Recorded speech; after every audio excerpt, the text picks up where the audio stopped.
వామ్ వాటర్లో సాల్ట్ వేసుకుంటాను, కళ్ళుప్పు. అలాగే లెమన్ స్క్వీజ్ చేసుకున్న తర్వాత లెమన్ తొక్కలు పడేయకుండా నేను ఇట్లా బాక్స్లో పెట్టి ఫ్రిడ్జ్లో స్టోర్ చేసి పెట్టుకుంటాను. అవేంటి అని అంటే ఇట్లా మిక్సీకి క్లీన్ చేసుకోవడానికి, స్టవ్ క్లీన్ చేసుకోవడానికి కూడా యూజ్ చేసుకుంటాను. సోప్ పెట్టడము దీనికన్నా కూడా చక్కగా ఈ లెమన్తో రుద్దేస్తే ఆయిల్ మరకలు ఏమన్నా ఉన్నా, అలాగే ఇంకేదన్నా డస్ట్ ఉన్నా కూడా బాగా క్లియర్ అయిపోతుంది.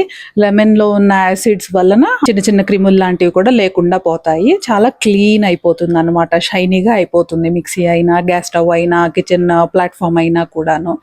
అయితే నేను ఇది డైలీగా చేయను, వీక్లీ ఒక్కసారి అట్లా 10 days వన్సే నేను మిక్సీ అయితే ఇలా డీప్గా క్లీన్ చేస్తాను, ఇట్లా లెమన్ అండ్ సాల్ట్ వాటర్తో వచ్చేసి. ఇంకా ఈ మిక్సీ క్లీన్ చేయడం కోసం అనేసి ఇంకొంచెం బాటిల్స్ క్లీన్ చేయడం కోసము నేను పెట్టుకునే ఈ క్లాత్, మైక్రోఫైబర్ క్లాత్ ఒకటి పెట్టుకుంటా. అది అనేది సపరేట్గా ఉంటుంది. స్టవ్ కోసం వేరే క్లాత్ ఉంటుంది, మనకి గ్రాసరీస్ బాటిల్స్ ఉంటాయి కదా అవి తుడవడానికి, మిక్సీకి, అలాగే ప్లాట్ఫామ్కి, వాటికి వేరే వేరుగా పెట్టుకుంటాను. ఒకదాంతోనే అన్నీ చేయకుండా ఒక్కొక్క దానికి కేటగరైజ్ చేసి పెట్టుకున్నట్టుగా పెట్టుకుంటా. ఇట్లా మిక్సీ క్లీనింగ్ అయితే అయిపోయింది. ఇంకా అదే నెమ్మ తొక్కు ఉంటుంది కదా అదే సరిపోతుంది స్టవ్ క్లీన్ చేయడానికి కూడాను. స్టవ్ ఆల్రెడీ క్లీన్ చేసిందే. అయితే ఏంటంటే ఇది కొంచెము ఈ లెమన్తో ఒకసారి రుద్దేస్తే కొంచెం ఏదన్నా డర్ట్, ఇంకేదన్నా ఆయిల్ మరకలు కానివ్వండి, ఇంకా ఏదన్నా ఇంతకు ముందు చెప్పుకున్నట్టుగానే చిన్న చిన్న మన కంటికి కనిపించని క్రిములు ఏవో ఉంటాయి, ఎక్కువగా ఉంటాయి జనరేట్ అవుతూ కిచెన్లో వచ్చేసి బ్యాక్టీరియా, అవన్నీ కూడా క్లీన్ అయిపోతాయి అన్నమాట. హైజీన్గా ఉంటుంది స్టవ్ అని చెప్పేసి. డైలీ నేను గిన్నెలు వాష్ తర్వాత స్టవ్ అయితే డీప్గా క్లీన్ చేసేస్తాను. మైక్రోఫైబర్ క్లాత్ ఉంటుంది స్టవ్ క్లీన్ చేసేది, అలాగే ప్లాట్ఫామ్ క్లీన్ చేసేది. ఎవ్రీడే ప్రాసెస్ కదా స్టవ్ వెనకాల కింద అంతా కూడా క్లీన్ చేయడము. అయితే అప్పుడప్పుడు వారానికి ఒకసారి 2 సార్లు అట్లాగా ఈ నిమ్మ తొక్కతోటి ఒకసారి రుద్దేసి మొత్తం కూడా డీప్ క్లీన్ చేసేసుకుంటూ ఉంటాను స్టవ్. ఇది ఈ ఎల్లో కలర్గా వేరువేరుగా పెట్టుకుంటాను గుర్తుండడం కోసము. ఈ ఎల్లో కలర్ క్లాత్ వచ్చేసి కిచెన్ ప్లాట్ఫామ్, అలాగే స్టవ్ కూడా క్లీన్ చేయడం కోసం పెట్టుకుంటాను ఇది నేను. అయితే మనకి నాబ్స్ దగ్గర, ఈ స్టవ్ నాబ్స్ దగ్గర ఎక్కువ జిడ్డు ఉంటుంది. ఎందుకంటే మనము వెజిటబుల్స్ కట్ చేసిన హ్యాండ్తో కానీ, కొంచెం ఏదన్నా అంటుకున్న హ్యాండ్తో కానీ ఆఫ్ చేస్తూ ఆన్ చేస్తూ ఉంటాము, తిప్పుతూ ఉంటాం కదా. ఎప్పుడైనా గిన్నెలు ఏదో వాష్ చేస్తూ ఉంటాము, కుక్కర్ విజిల్స్ అయిపోయాయి ఆఫ్ చేయాలి, లేదంటే పాలు పొంగుతున్నాయి, హ్యాండ్ వాష్ చేసుకునే అంత గ్యాప్ కూడా లేకుండా ఉండే సిచ్యువేషన్స్ ఉంటాయి. అలాంటప్పుడు కూడా అలాగే పట్టుకుంటాం కదా, అలాంటప్పుడు కూడా అలాగే పట్టుకుంటాం కాబట్టి సో ఇది కూడా డీప్గా క్లీన్ చేసుకోవాల్సి ఉంటుంది మనకి. ఇంకా నేనేం చేస్తానంటే టైమర్ పెట్టుకుంటాను. టైమర్ ఎట్లా, నాకు ఇప్పుడు వర్క్ స్కెడ్యూల్స్ అయితే అసలు మార్నింగ్ లేచిన దగ్గర నుంచి టైం టు టైం నాకు స్కెడ్యూల్స్ ఉంటూనే ఉంటాయి అన్నమాట. వాటి మధ్యలో నేను లీజర్ తీసుకోలేను. ఎప్పుడైనా కానీ కొంచెం టైం ఉంది, ఇప్పుడు వెంటనే నేను అటెండ్ అయ్యే వర్క్స్ ఏమీ లేవు అని అనుకున్నప్పుడు ఒక 30 minutes అట్లా టైమర్ పెట్టుకుంటా. ఒక్కొక్కసారి 20 minutes, ఒక్కొక్కసారి 10 minutes ఉంటుంది. ఆ 10 minutesకే టైమర్ పెట్టుకుంటాను. టైమర్ ఎందుకు అని అంటే టైం తెలియదు. నేను ఇంక మొదలుపెట్టి చేస్తూ ఉన్నాను అనుకోండి, నెక్స్ట్ అనుకుంటా వేరే వేరే పనుల్లోకి వెళ్ళిపోతూనే ఉంటాను. సో టైమర్ ఏంటంటే ఒక 5 నిమిషాలకి ముందే పెట్టేసుకుంటాను. నేను ఇంతవరకు చాలు ఈ టైం వరకు అని అనుకుంటాను కదా, దానికన్నా ఒక 5 minutes ముందే టైమర్ పెట్టేసుకుంటాను. అలా పెట్టేసుకుంటే ఏమవుతుందంటే ఇంకొక 5 minutes ఉంది అని అర్థమవుతుంది కదా, టైమర్ మోగేసరికి, అలారం మోగేసరికి అప్పుడు కంక్లూడ్ చేసేస్తా. ఎక్కడి వరకు చేశానో అక్కడి వరకు కంక్లూడ్ చేసేస్తాను. అయితే ఇప్పుడు ఇవి ఉన్నాయి కదండి వంట సామాగ్రి, వంట చేసేటప్పుడు ఉపయోగించే గ్రాసరీస్ అన్నీ ఉన్నాయి కదా, తాలింపు గింజలు, టీ, కాఫీ, షుగరు, బూస్ట్, కందిపప్పు, ఇంకా మనకి సోంపు, ఇంకా ధనియాల పౌడరు, ఎండుమిర్చి, ఉప్పు, కారం, పసుపు, ఇవన్నీ కూడా ఉన్నాయి కదా. ఈ బాటిల్స్ అన్నీ కూడా అవి అయిపోతాయి కదా, రీఫిల్ చేసుకోక ముందు అయితే నేను డిష్ వాషర్లో పెట్టేస్తాను. లిడ్స్ పెట్టాను, వుడెన్ లిడ్స్ కాబట్టి కింద బాటిల్స్ మాత్రం డిష్ వాషర్లో పెట్టేస్తాను. డీప్గా క్లీన్ అయిపోతాయి. ఎప్పుడు అయిపోతాయో అప్పుడు అనమాట. అవ్వకుండా మామూలుగా ఉన్నప్పుడు ఇట్లా నేను వీక్లీ 1 time నేను ఈ ర్యాక్స్ అయితే క్లీన్ చేసుకుంటాను. ఈ బాటిల్స్ అన్నీ కూడా వంట చేసేటప్పుడు పట్టుకుంటాం కదా, వాటి మీద కూడా కొంచెం కొంచెం మరకలు పడుతూ ఉంటాయి. కాబట్టి ఇట్లా ఒక బౌల్లోకి వామ్ వాటరు, అందులో సాల్ట్ వేస్తాను. లెమన్ వేయని బాటిల్స్ తుడవడానికి, ఎందుకంటే లెమన్ వేసి బాటిల్స్ తుడవడానికి పెట్టుకున్నాము అని అనుకోండి, ఆ బాటిల్స్ కొంచెం స్టిక్కీగా ఉంటాయి తర్వాత. అందుకని ఓన్లీ సాల్ట్ వాటరే సరిపోతుంది. ఈ బాటిల్స్ తుడవడానికి పెట్టుకున్న మైక్రోఫైబర్ క్లాత్ వేరేదన్నమాట. ఒకటే క్లాత్ని 4 ముక్కలుగా చేసేసి ఇట్లా వాడుకుంటూ ఉంటాను. ఇవి వుడెన్ లిడ్స్ ఏమవుతాయంటే కడిగితే పాడైపోతాయి. కొంచెం కడగక వాటి షైన్ పోతది. అలాగే వుడ్ కదా!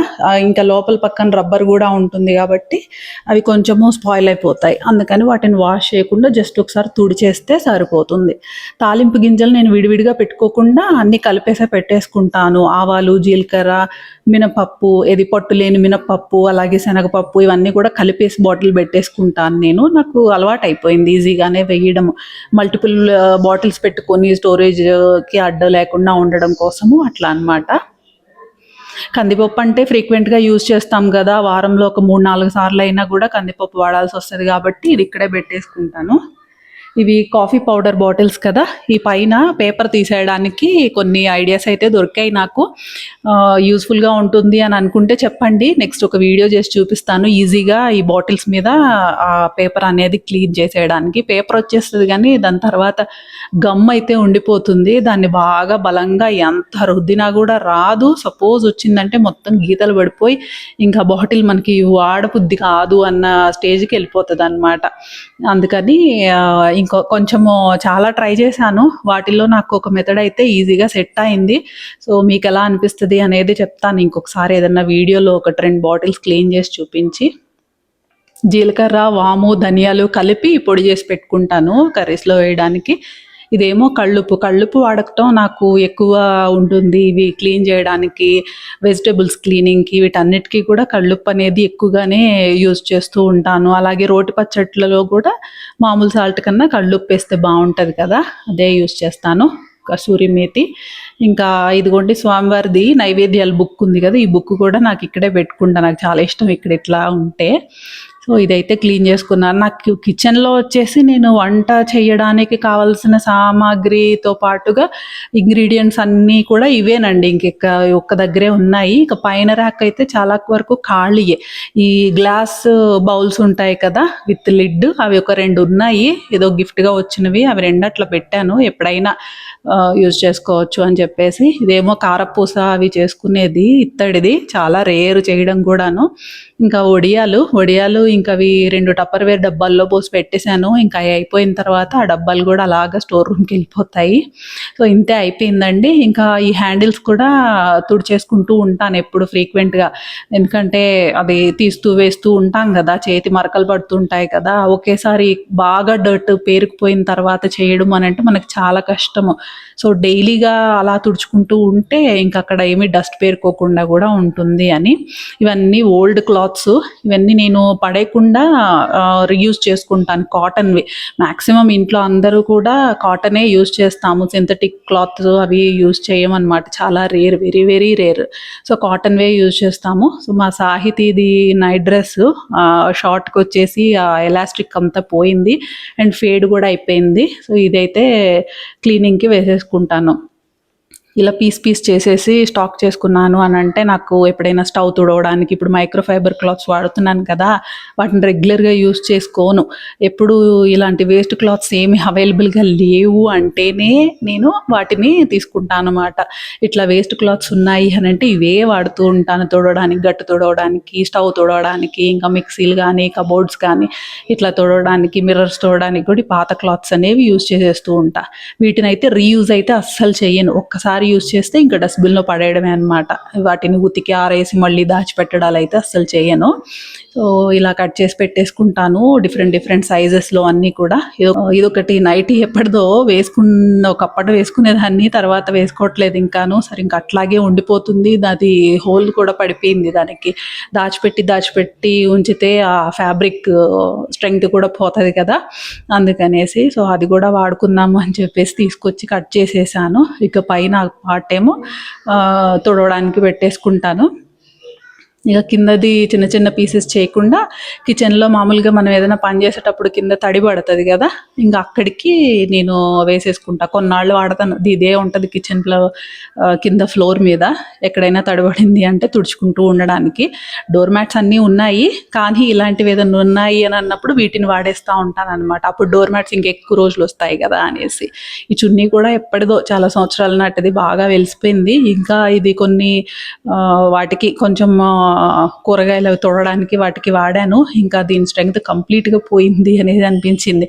ఎడ్జ్లో అన్ని పూసలు ఉంటాయి, సో ఎక్కడన్నా తుడిస్తే అవి తగులి గీతలు పడతాయి కదా అని ఆ పార్ట్ వరకు కట్ చేసేసి ఇట్లా జూట్ బ్యాగ్స్ ఉన్నాయి, ఈ బ్యాగ్స్లో నేను పెట్టేసుకుంటాను. పెద్ద సైజువి మాత్రము ఒక దగ్గర, చిన్న సైజువి ఇంకొక దాంట్లో పెట్టుకుంటా. ఈ పెద్దవి ఏంటంటే ఎప్పుడన్నా డోర్ మ్యాట్స్ అన్నీ యూజ్ చేసేసాను అనుకోండి, వాష్కి వేసేసాను అనుకోండి, బాత్రూమ్స్ దగ్గర టెంపరీగా వేయడం కోసం ఈ క్లాత్స్ వేసేస్తూ ఉంటాను. ఇంకా ఏదైనా ఫుడ్ అలా ఏదైనా మా సాహితీ పాలు అలా ఏదైనా కొన్ని డ్రాప్ చేస్తుంది, కొన్నిసార్లు కింద పడేయడం, తినేది ఏదన్నా వెరీ రేర్ అనుకోండి, కానీ కింద పడినప్పుడు ఇంకప్పుడు ఇలాంటి క్లాత్ ఒకటి తీసుకురావడము, తుడిచేయడం, డస్ట్బిన్లో పడేయడం. అప్పుడు కంఫర్టబుల్గా ఉంటుంది కదా మనకి, మాప్ పెట్టడము అదంతా మళ్ళీ క్లీన్ చేసుకోవడం కన్నా కూడా ఇట్లా వేస్ట్ క్లాత్స్ ఇట్లా యూజ్ చేసుకోవడానికి బాగుంటుంది. రెండు సపరేట్ బ్యాగ్స్లో పెట్టేసుకున్నాను కదా. ఇవంతా కిచెన్లో అయితే పెట్టుకోను, నాకు అక్కడ అడ్డుగా ఉంటుంది. సో మన స్టోర్ రూమ్ ఉంది కదా, స్టోర్ రూమ్ చాలా వరకు ఖాళీగా ఉంది. ఈ 2 బ్యాగ్స్ కూడా స్టోర్ రూమ్లో హ్యాంగ్ చేసి పెట్టేస్తాను అనమాట పక్కన. సో ఎప్పుడైనా కావాలన్నప్పుడు వెళ్ళడం అక్కడ నుండి తెచ్చుకోవడము. ఇంకా water bottles cleaning. Water bottles everyday clean చేస్తాము. ఎట్లా అంటే రీఫిల్ చేసేటప్పుడు ఉత్తి ప్లెయిన్ వాటర్తోనే క్లీన్ చేసి, అంటే ట్యాప్ వాటర్తో క్లీన్ చేయను ఎప్పుడు కూడా. ఆ వాటర్ ఫిల్టర్ ఉంది కదా, అది ఆన్ చేస్తే దాని నీళ్లు సింక్లోకి వచ్చేలానే ఉంటాయి, వాటితోనే క్లీన్ చేస్తూ ఉంటాను. అది ఏంటో అదొక అలవాటు అనమాట. వాటర్ బాటిల్స్ అనే కాదు, ఇప్పుడు కూరగాయలు కడిగేసినా కూడా మళ్ళీ డ్రింకింగ్ వాటర్తో ఒకసారి కడగడము. ఇంకా పప్పు కానీ బియ్యం కానీ ఇవి క్లీన్ చేయాలనుకోండి, బియ్యం కడుగుతాం కదా, అవి కూడా ట్యాప్ వాటర్తో కాకుండా డైరెక్ట్గా డ్రింకింగ్ వాటర్తో కడగడం అనేది మొదటి నుండి కూడా అలవాటు అయిపోయింది. డ్రింకింగ్ వాటర్తోనే కడుగుతాను. సో వాటర్ బాటిల్స్ వచ్చేసి డైలీ ప్లెయిన్ వాటర్తోనే కడిగేసి, ఇంకా వీక్లీ వన్స్ పైన పార్ట్కి మాత్రం కొంచెం సోప్, హ్యాండ్ వాష్ ఉంటుంది కదా, డెటాల్ హ్యాండ్ వాష్, అది పెట్టేసి క్లీన్ చేసుకుంటాను. లోపలికి సోప్ పెట్టను, లోపల క్లీనింగ్కి హాట్ వాటరు, కళ్ళుప్పు, దాంతోనే లోపల క్లీన్ చేసేసుకుంటాం అన్నమాట. ఇక డోర్ మ్యాట్స్ కూడా వారానికి ఒకసారి, ఇప్పుడు కిచెన్లో ఉండేది, బాత్రూమ్స్ దగ్గర ఉండేది, మెయిన్ డోర్ దగ్గర ఉండేది, బాల్కనీల దగ్గర ఉండేవి ఉంటాయి కదా, ఒక 5-6 అవుతాయి. అవన్నీ కూడా వీక్లీ వన్స్ క్లీన్ చేసేస్తాను, ఉతికేస్తాను అనమాట. ఇంకా స్క్రబ్బర్, గిన్నెలు వాష్ చేసుకునే స్క్రబ్బర్ వచ్చేసి నాకు నెల రోజులకు ఒకసారి మార్చాల్సి వస్తుంది, ఎందుకంటే డిష్ వాషర్లోనే వేస్తాను, అన్ని గిన్నెలు తోమే పని లేదు కదా. సో వాటిని నేను ఒక స్టేజ్కి వచ్చిన తర్వాత పడేస్తూ ఉంటాను, ఎక్కువ రోజులు వాడకుండాను. ఇదిగోండి ఈ స్టేజ్కి వచ్చాక పడేస్తాను. అలాగే స్టీల్ స్క్రబ్బర్ అయితే నేను డిష్ వాషర్లో కూడా వేసేస్తూ ఉంటాను, బాగానే ఉంటుంది, ఏం ప్రాబ్లం ఉండదు. ఒక సోప్ పెట్టేసుకొని ఆ సోప్తో ఈ మైక్రోఫైబర్ క్లాత్స్ కానీ ఇవి ఉంటాయి కదా, వాటిని మాత్రం వాడి ఆరబెడతాను. ఇంకా ఈ స్క్రబ్బర్స్ ఇవి వాడిన తర్వాత తీసుకొచ్చి ఎండలో పెడతాను, ఎండలో పెట్టి పక్కనున్న యూటిలిటీలో స్టాక్ చేసేసుకుంటా. ఇంకా సింక్ దగ్గర వచ్చేసి నా దగ్గర ఒక టూత్ బ్రష్, మనము బ్రషింగ్కి యూజ్ చేసింది కాకుండా కొత్త బ్రష్ ఒకటి పెట్టుకుంటాను నేను, సింక్ దగ్గర క్లీన్ చేయడానికి కానీ ఇంకెక్కడైనా ఏదైనా ట్యాప్స్ దగ్గర క్లీన్ చేయడానికి కానీ ఉంటుంది అనేసి. నాకు ఎప్పుడు కూడా ఎందుకో మనం యూజ్ చేసిన బ్రష్ అంటే కొంచెం ఆక్వర్డ్గా అనిపిస్తుంది, దాన్ని పట్టుకొని మళ్ళీ ఏదేని మీద అనేసి రుద్దాలంటే అనేసి. అందుకని కొత్త బ్రషే ఒకటి పెట్టుకునే అలవాటు అనమాట. సో ట్యాప్స్ కూడా నన్ను డైలీగా మామూలు వాటర్తో క్లీన్ చేస్తాం కదా, అలాగే వీక్లీ వన్స్ ఇట్లాగే ఒక లెమన్తో అట్లా రుద్దేసి క్లీన్ చేసేసామంటే స్టీల్ ట్యాప్స్ కదా, షైన్ అవుతూ ఉంటాయి బాగా. అలాగే వీక్లీ వన్స్ మనకి వాటర్ ఫిల్టర్ని కూడా డీప్ క్లీన్ చేసేసుకుంటాం. డీప్ క్లీన్ అంటే మళ్ళీ ఇది కాలిన్ అవి యూజ్ చేయకుండా మామూలుగా క్లాత్తోనే తుడిచేసుకుంటూ ఉంటాను. కాలిన్ అవి యూజ్ చెయ్యనా అస్సలు అని అంటే అలా ఏం కాదు, యూజ్ చేస్తాను. ఫ్రిడ్జ్ క్లీన్ చేయడానికి కానీ, ఇంకా మనకి టీవీ దగ్గర క్లీన్ చేయడానికి, మిర్రర్స్ క్లీన్ చేయడానికి, కబోర్డ్స్ తుడవడానికి, ఇలాంటి వాటికి కాలిన్ కూడా యూజ్ చేస్తాం. సో ఈ క్లీనింగ్ టిప్స్ నేను పాటిస్తాను కిచెన్లో. కిచెన్ ఎప్పుడు కూడా హైజీన్గా, క్లీన్గా, కంఫర్టబుల్గా ఉండేలాగా చూసుకునే అలవాటు అనమాట. సో వీటిలో ఏవైనా మీకు యూజ్ అవుతాయేమో అని చెప్పేసి ఈ వీడియోలో షేర్ చేశాను. ఎలా అనిపించింది అనేది కమెంట్స్లో తెలియచేయండి.